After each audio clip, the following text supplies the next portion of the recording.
नमस्कार मेरे प्रिय छात्रों, आप सभी का स्वागत है मेरे YouTube चैनल पर। तो आज हम लोग पढ़ने वाले हैं प्रश्नावली 2.4 का ये 5वां क्वेश्चन होगा। और 5वां क्वेश्चन आइए देखते हैं क्या दिया है। 5वां क्वेश्चन, गुणनखंड ज्ञात कीजिए। क्या करना है हमें? गुणनखंड ज्ञात करना है। तो गुणनखंड ज्ञात करना है। अभी ये 5वां क्वेश्चन है। जस्ट इसके पहले हमने जो 4 नंबर का क्वेश्चन हल किया था, तो 4 नंबर के क्वेश्चन में भी तो कुछ इसी तरह का क्वेश्चन बताया था गुणनखंड ज्ञात करने के लिए। देखिए 4 नंबर का क्वेश्चन, 4 नंबर के यहाँ पे क्वेश्चन लिखा है गुणनखंड ज्ञात कीजिए। यहाँ भी क्वेश्चन वही लिखा है, यहाँ भी वही लिखा है। तो फिर इन दोनों में अंतर क्या है पहले ये जानेंगे, जिससे कि हमें एग्जाम में जब बैठेंगे तो हमें क्वेश्चन में परेशानी समझने में ना हो। तो पहले इसमें देखिए गिनेंगे कितने पद हैं। 5 नंबर वाला जो है 1 2 3 4, इसमें कितने पद हैं? 4 पद हैं।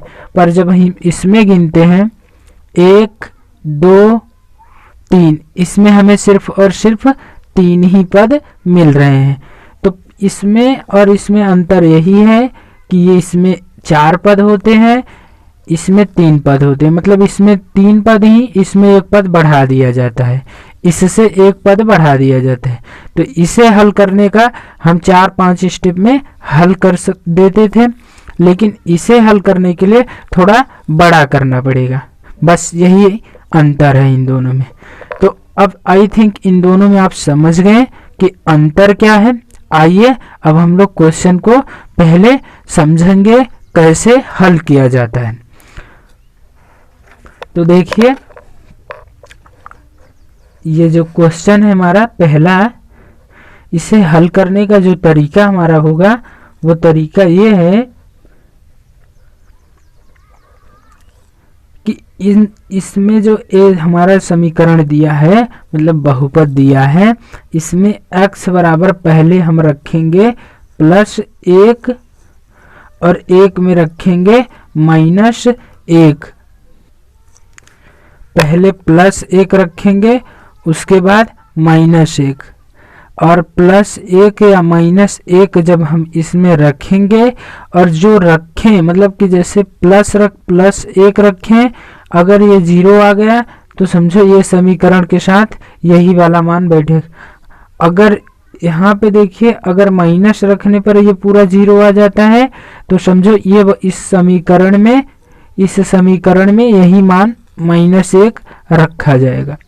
लेकिन अगर आप यहाँ पे x है इसलिए आप x बराबर +1 और -1 रख लेंगे। लेकिन इस क्वेश्चन में आप देखेंगे तो y दिखेगा। तो यहाँ पे क्या करना है आपको? यहाँ पे आपको y बराबर +1 -1 रखना है। और जो मान इन दोनों में से रखते हैं, जिस मान पे 0 होगा वही समीकरण होगा। तो इसका रखने का मतलब क्या हुआ, इसे समझते हैं। जैसे मान लीजिए x बराबर इस समीकरण में x बराबर +1 रखा हमने, और जो इस समीकरण का मान आया वो 0 हो गया। तो 0 होने का मतलब है कि जब ये इस तरफ 1 इस तरफ आएगा तो ये हो जाएगा x -1 बराबर 0। ये प्लस था इसलिए माइनस। तो आप ये समझ गए होंगे कि इसका मतलब है कि जो x -1 बराबर हमारा क्या हो गया 0। अगर यहाँ पे y बराबर हमने रखा -1 और ये वाला जो समीकरण रहा हमारा ये वाला, इस पे अगर 0 आ गया तो हम करेंगे y -1 था इस तरफ आएगा तो +1 बराबर 0। अब y +1 बराबर क्या हो गया 0। तो हमें सिर्फ और सिर्फ 2 मान रखना है, पहला +1 दूसरा -1। अगर इन्हीं दोनों में से आ जाता है तो हम लगाएंगे। तो आई थिंक आप समझ गए होंगे। अब हम देखते हैं पहला क्वेश्चन कैसे हल करते हैं। तो पहला क्वेश्चन कुछ इस प्रकार है, पहला क्वेश्चन x का क्यूब माइनस 2x का स्क्वायर माइनस x प्लस 2। अब इन दोनों में इन समीकरण यानी इन बहुपद को हम कैसे हल करते हैं। आइए तो पहले हम क्या करेंगे, चेक करेंगे कि किस पद पे ये 0 होगा। तो पहले आप कॉपी पे नहीं, इसे अपने रफ में ही हल कर दीजिए। चलिए x बराबर हमने क्या रखा, 1।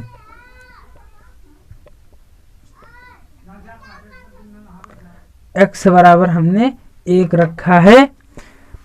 अब x बराबर 1 रखेंगे इस समीकरण में और देखेंगे क्या ये माइनस होगा या 0 आएगा या नहीं। तो चलिए रखते हैं, जहां जहां x है वहां वहां 1 रखेंगे।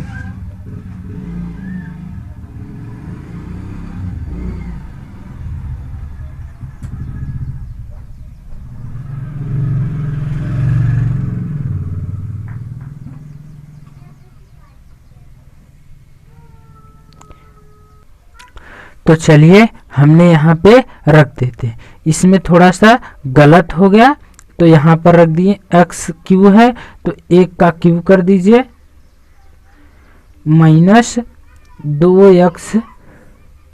आइए देखते हैं पहला क्वेश्चन। तो पहला क्वेश्चन ये रहा, इसे कैसे हल करेंगे। तो पहले हम अपने रफ पर देखेंगे कि किसे x बराबर प्लस 1 रखे या फिर माइनस 1 रखे। तो पहले देखते हैं, आइए x बराबर प्लस 1 रख के, तो जहां जहां x होगा वहां वहां पर क्या करेंगे, प्लस 1 रख देंगे।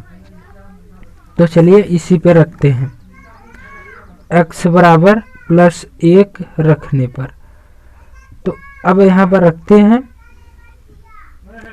x का क्यूब है तो 1 का क्यूब करेंगे माइनस 2 गुणित 1 का स्क्वायर, x का स्क्वायर है माइनस 1 प्लस 2।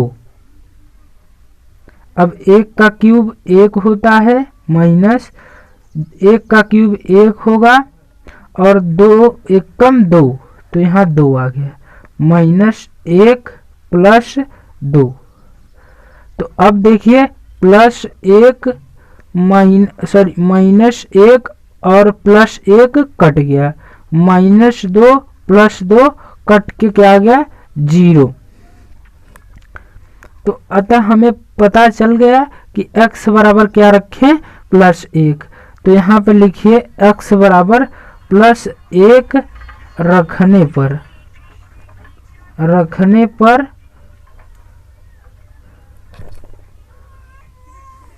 x बराबर प्लस 1 रखने पर ये हमारा जो समीकरण था ये शून्य हो जाता है। ठीक है, तो अब यहाँ लिखेंगे x बराबर प्लस 1, तो इस तरफ आएगा जब, तो ये क्या हो जाएगा, माइनस 1। तो हमें पता चल गया कि x माइनस 1 हमारा जो होगा वो किसको शुद्ध कर रहा है, किसको परिभाषित कर रहा है, x का cube minus 2x square minus x plus 2 को परिभाषित कर रहा है। तो अब हम हल करते हैं। तो पहले हम समझते हैं इसे लगाएंगे कैसे। कुछ टीचरों का लगाने का तरीका बिल्कुल अलग होगा, वो लोग भाग दे के इस क्वेश्चन को हल करते होंगे, लेकिन मेरा मानना है कि मैं अगर भाग दूंगा तो ये क्वेश्चन ज़्यादा बड़ा होंगे, एग्जाम में ज़्यादा बड़ा हल करने से हमारा टाइम ज़्यादा वेस्ट होगा। तो इसलिए कोशिश करेंगे कम समय में ज़्यादा सीखने की और कम समय में ज़्यादा चीजें करने की। तो इसलिए हम भाग न देकर इसे और आसान तरीके से हल करेंगे। तो पहले समझते हैं आसान तरीका वह क्या होगा। तो जो पहला हमारा दिया रहेगा x पर q या कुछ भी यहाँ दिया रहे इसे, और जो लास्ट में दिया है इसे, इसमें हमें कुछ नहीं करना, इसे बस ऐसे लिखना है। तो चलिए पहले लिख देते हैं x पर क्यूब। अब क्या करना है, ये दोनों इन पहले और लास्ट वाले में, पहले और लास्ट वाले को हमें ऐसे लिखना है। उसके बाद क्या बचता है हमारे पास, ये दोनों, तो इन दोनों में हमें परिवर्तन करना होगा, थोड़ा सा परिवर्तन करना होगा। क्या परिवर्तन करना है आइए जानते हैं। अब हमें देखिए यहाँ पर x क्यों लिखा है, अब यहाँ पे -2x लिखा है।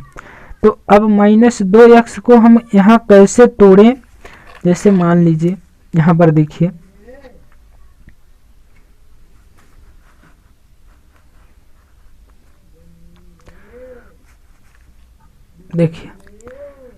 x का क्यूब लिखा है इसमें। अब x का क्यूब लिखा है तो यहाँ हम क्या लिख दें, यहाँ पर हम कौन सी संख्या लिख दें कि जिसमें हम कॉमन ले तो क्या हमारा आ जाए x-1 आ जाए। जैसे यहाँ अब तो आप पूछोगे x-1 ही क्यों, तो ये जो x-1 है हमें कॉमन लेके लाना पड़ेगा, x-1 ही लाना पड़ेगा और कुछ नहीं। अगर x-1 नहीं लाएंगे तो गलत होगा। तो अब देखिए, तो हम यहाँ पर जैसे x पर क्यूब है तो इसमें क्या लिखे इसके आगे कि x एक कॉमन ले ले इसमें जो भी, तो x-1 बचे। तो हमने यहाँ पर x स्क्वायर लिखेंगे, तो जब कॉमन यहाँ पर x का स्क्वायर लेंगे इन दोनों में तो x-1 बचेगा। तो अब समझ गए आप क्या करना है, हमें सिर्फ हमें x-1 को कॉमन ऐसा संख्या यहाँ पर लिखेंगे कि जो x-1 आ जाए। अब कहाँ पे लिखेंगे, ये जो संख्या दिया है इन्हीं दोनों को बदलना है। अब जैसे देखिए x-q यहाँ पे लिखा है, अब -2x है तो हम क्या -2x को कुछ इस तरह लिख सकते हैं, x का स्क्वायर -x स्क्वायर। तो यही बात है कि इसकी जगह हम क्या लिखेंगे, इन -x का स्क्वायर -x का स्क्वायर को जब हम जोड़ेंगे तो -2x का स्क्वायर होगा। तो हमारा यही आ गया। तो इसलिए हम यहाँ पर क्या करेंगे, इसे लिखेंगे, जहाँ -2x स्क्वायर है उसे यहाँ ये लिखेंगे उसकी जगह। उसी तरह ये -x है तो -x को हम कुछ इस तरह लिख सकते हैं, x -2x। क्यों लिखेंगे, क्योंकि जब हम 2x में से x को घटाएंगे तो हमारा -x आ जाएगा। तो अब आप समझ गए कि -x की जगह हम क्या लिखेंगे, x-2x लिखेंगे। क्यों लिखेंगे अभी सारी बातें समझेंगे। तो आइए अब -2x की जगह हम क्या लिखेंगे, x का स्क्वायर -x का स्क्वायर।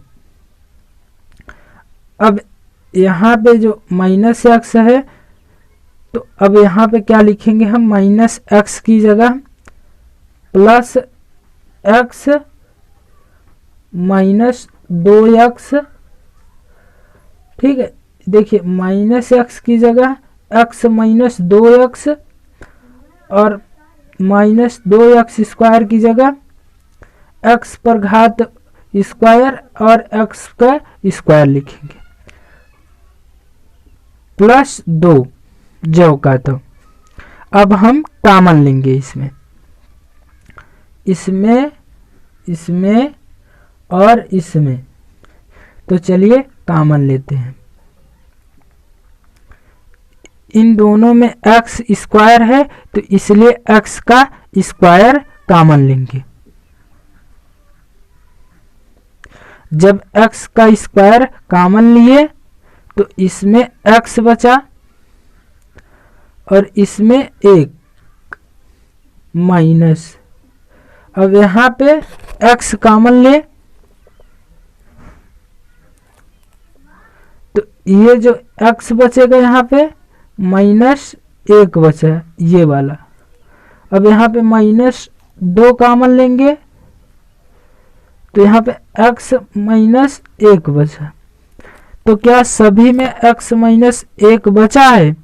तो अब आप समझ गए होंगे कि हम क्यों यहाँ पर 0 रखना चाहते थे। जो x -1 आया है क्यों ऐसा किया जाता है अब आप समझ गए होंगे, क्योंकि यहाँ पे सभी में कॉमन लेने पर x -1 बचना चाहिए, तभी हमारा गुणनखंड होगा। चलिए अब क्या करते हैं, x -1 इन तीनों में से कोई एक लिख सकते हो। अब दूसरा x का स्क्वायर -ax -2 ये वाला पहला x स्क्वायर -x -2। अब इसे क्या करते हैं, x -1 को ज्यों का त्यों रहने देते हैं। अब ये वाला जो हमारे पास है इसे पहले गुणनखंड करेंगे। तो जिस तरह हमने 4 नंबर के क्वेश्चन में गुणनखंड सीखा था उसी तरह यहाँ पे करना है, क्योंकि इसमें सिर्फ और सिर्फ 3 पद हैं, 1 2 3। तो 3 पद के गुणनखंड को हम इसका और इसका गुणा करते हैं, मतलब पहली वाले संख्या और लास्ट वाली संख्या से गुणा करते हैं। तो गुणा जब करते हैं हम तो क्या आता है, तो देखिए गुणा करके हम देखते हैं। तो 2 - 2 है यहाँ पे x का स्क्वायर है, तो सिर्फ संख्या का गुणा करना है। तो यहाँ पे 1 समझो है ही छुपा है और यहाँ पे -2 है, तो -2 में 1 का गुणा करेंगे तो ये -2 हो जाएगा। अब -2 का गुणनखंड क्या होगा, -2 गुणित 1, सिर्फ यही गुणनखंड है इसका। तो अब हम क्या करते हैं, यहाँ पे लिखेंगे x का स्क्वायर माइनस यहाँ पे लिखेंगे 2x प्लस x -2। क्यों यहाँ पे -2x प्लस x लिखा गया, क्योंकि -2x में x को जब हम घटाएंगे तो हमारा -x आ जाएगा। आइए x -1 ज्यों का था, अब यहाँ पे कॉमन लेते हैं इसे और इसे। यहाँ पे x कॉमन ले लिए तो ये बचा x -2 प्लस 1 कॉमन लेंगे x -2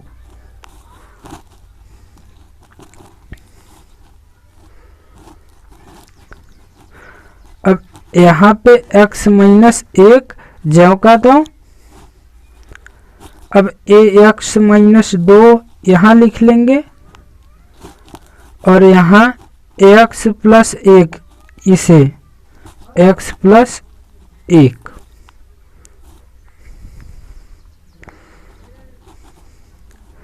अब x -1 हो गया हमारा एक, दूसरा हो गया x -2 और तीसरा हो गया x + 1।